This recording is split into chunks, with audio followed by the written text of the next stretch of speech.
But Onward, it's not just a random title dreamt up by your publisher to try and get you to number one.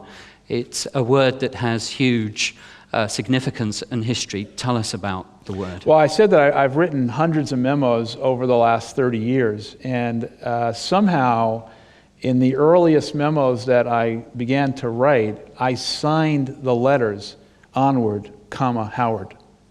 And I can't remember exactly what prompted that word in the mid-'80s, but it certainly became a signature component to the memos I've written. And it was a fitting, I think, way in which to tell the story. It's also a word about progress and looking forward. And I think what I've tried to frame in the book is the following, is that any company, small or large, consumer or otherwise, that is going to embrace the status quo as an operating principle, I think is just going to be dead.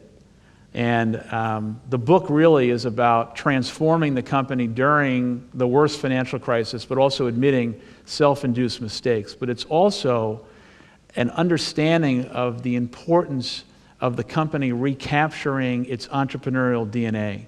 And specifically what I would say is this, is that we're living at a time where there's such significant changes to consumer behavior. And as a result of that, the need for constant innovation and pushing forward has never been greater than it is today. And every company, I think, must have the ability and the discipline to really be curious and look around the corners to see things and anticipate things that other people don't see. But that's not enough.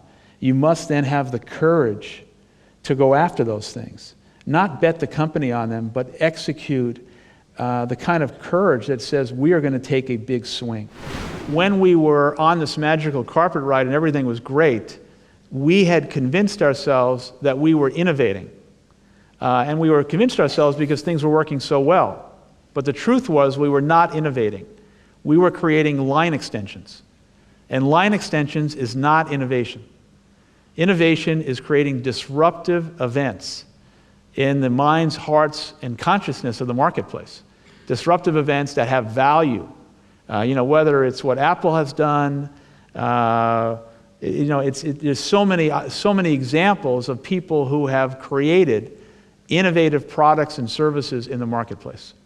Now, a great example of that is that we discovered a $24 billion category within coffee that had not had any innovation for 50 years and dominated by one company.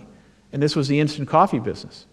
Now, when we said internally that we were going to go into the instant coffee business, you would have thought that we were, literally selling our soul to the devil.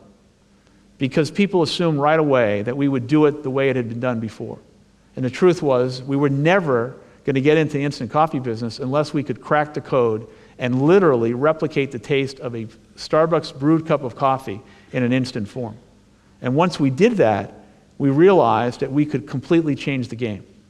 We've now introduced Via, obviously in the UK, and in the US, Canada, Japan, the Philippines, most recently in China.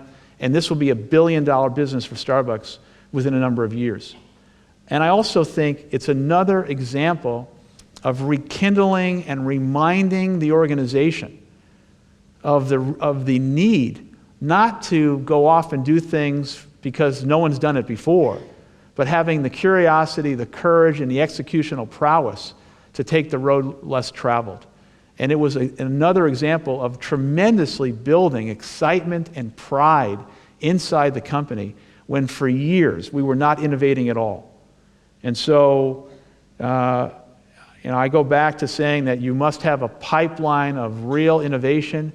You must challenge the status quo. And I would also say that innovation is not only consumer-facing initiatives. Innovation is the things that you can do internally that create value, excitement, and obviously attachment with your people.